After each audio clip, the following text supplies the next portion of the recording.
Let It Be, c'est un morceau emblématique des Beatles. Et il a une particularité, c'est que à la base, il est joué au piano. C'est jamais évident de reprendre un morceau de piano à la guitare, mais il a l'avantage d'être assez simple. On a une suite de 4 accords sur une rythmique assez simple. Et en même temps, on peut le faire évoluer pour ressembler un petit peu plus au morceau de piano.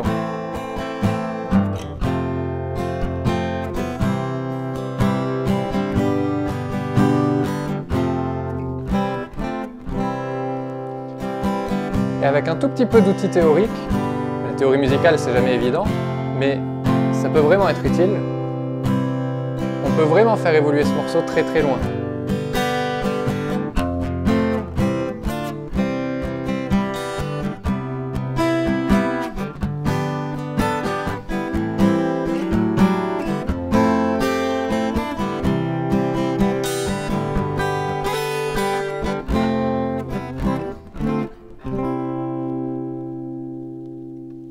On voit ça tout de suite. On a seulement besoin de 4 accords pour jouer Let It Be. Le premier accord, ce serait un accord de Do majeur. Pour jouer un Do majeur, on va placer le 3e doigt à la 3e case de la corde du La, le 2e doigt à la 2e case de la corde du Ré, et on va placer l'index à la 1re case de la corde du Si. Après notre Do majeur, on va passer à un Sol majeur. Pour le Sol majeur, c'est assez simple au final. On va se contenter de lever notre index et de déplacer nos 2 doigts d'une corde en bloc simultanément, surtout pas en marchant. Et on rajoute le petit doigt sur la corde la plus aiguë à la 3e case.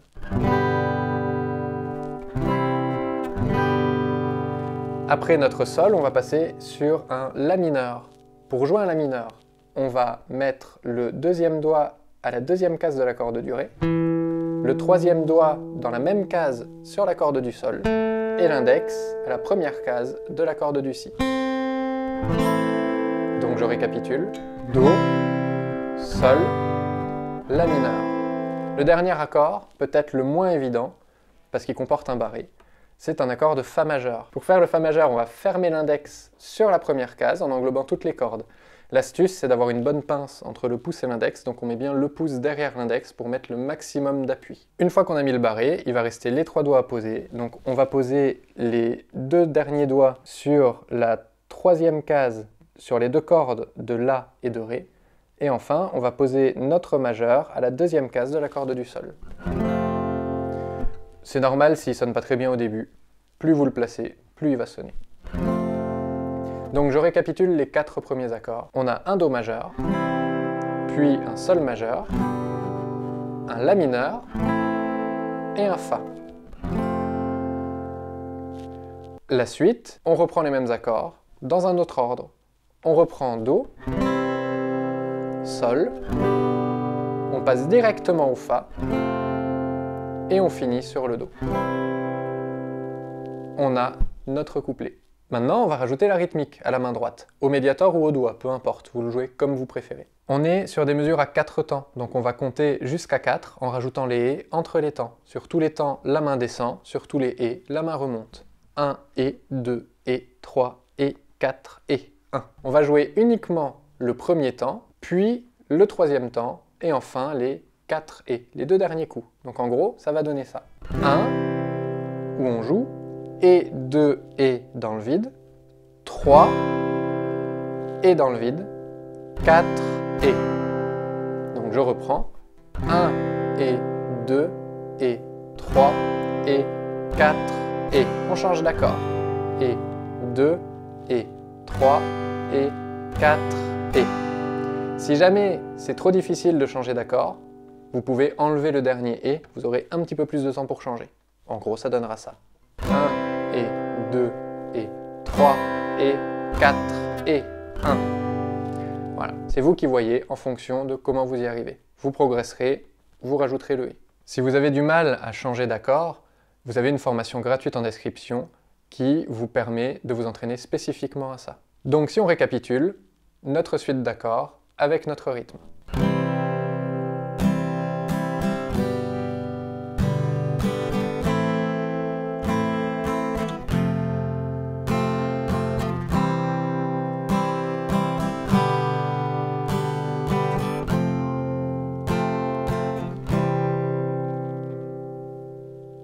Ça, c'est notre couplet. Alors il reste le refrain, mais en réalité le refrain, il y a très peu d'éléments qui changent. On va avoir juste la première suite de 4 accords qui va être dans un autre ordre. Les 4 premiers accords du couplet, ils sont dans cet ordre-là. Do, Sol, La mineur, Fa. Pour le refrain, on va changer cet ordre et on va jouer d'abord un La mineur, puis un Sol, puis un Fa, puis un Do. Et les 4 accords suivants sont les mêmes que les 4 derniers du couplet, à savoir Do, Sol, Fa, Do. Donc si je vous joue le refrain avec la même rythmique que tout à l'heure, on garde la même rythmique.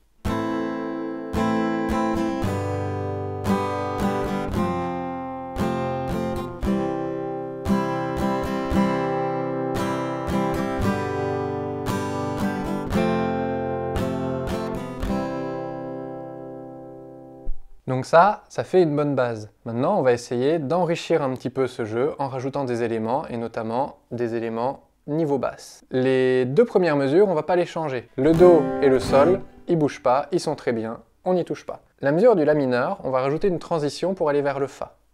Normalement, notre manière de le jouer avant, c'était ça. La mineur et Fa. On va changer légèrement la rythmique du La mineur, on va jouer le 1, le 2 et le Et après le 2, et le 3. Donc 1 et 2 et 3.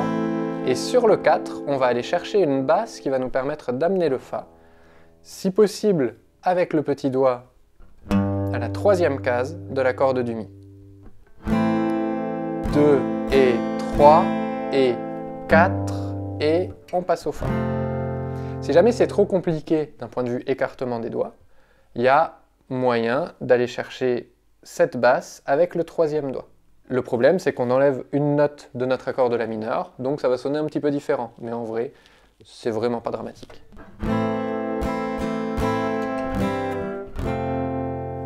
Donc vous faites comme vous préférez. Le deuxième élément qu'on va changer, il est dans la mesure de Fa à la fin. Donc l'avant-dernière mesure. Normalement, on avait ça. Fa, Do. Le Do qui conclut la partie du couplet. Cette mesure de Fa, on va la modifier en rajoutant 2 accords dedans. Le Fa, on va le laisser sonner pendant 2 temps. Donc on joue sur le 1, et ensuite on laisse sonner sur Et 2 Et. 1 et 2 et. Et là, sur le 3, on va jouer un accord de Do majeur, comme on a vu précédemment au niveau des doigtés. Sur le 4, on va amener un nouvel accord, un Ré mineur. Alors pour jouer le Ré mineur, depuis la position de Do majeur, ce que vous allez faire, c'est lever le 3e doigt et déplacer l'index et le majeur d'une corde. Normalement, vous avez l'index, corde du Mi aigu à la première case, le majeur à la 2e case de la corde du Sol. Et vous allez rajouter le 3e doigt qu'on vient de lever sur la corde du Si à la 3e case. Essayez de jouer uniquement les 4 cordes les plus aiguës. Donc, sur le 3e temps, on joue un Do majeur. Sur le 4e temps, on joue un Ré mineur.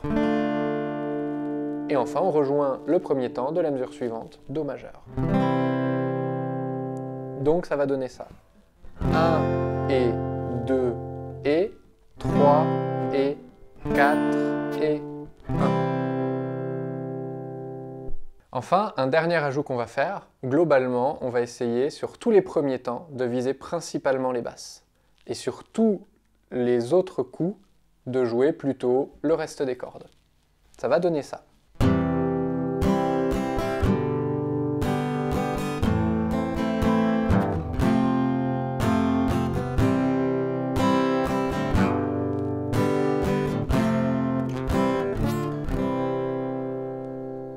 Les 4 premières mesures du refrain, on change juste l'ordre des accords par rapport au couplet, on en a parlé tout à l'heure. Ici, on va rien modifier du tout. Par contre, les 4 mesures suivantes, on va garder les mêmes modifications qu'on a fait pour le couplet. Donc le refrain, ça va donner ça.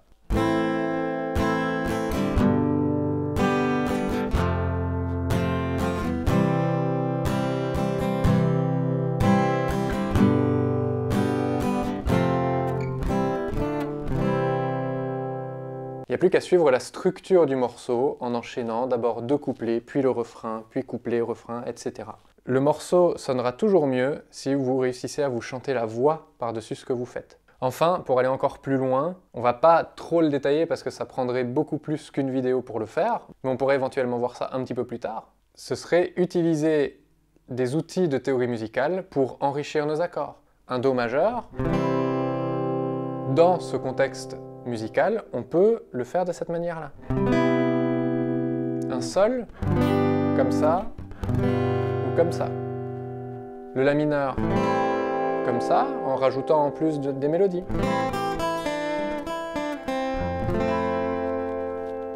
Et on passe au Fa. On va suivre l'enchaînement d'accords en mettant des ajouts. En gros, on va enrichir le morceau grâce à des connaissances de théorie musicale qui vont nous guider au fil des changements d'accords. Ça pourrait par exemple donner ce genre de choses.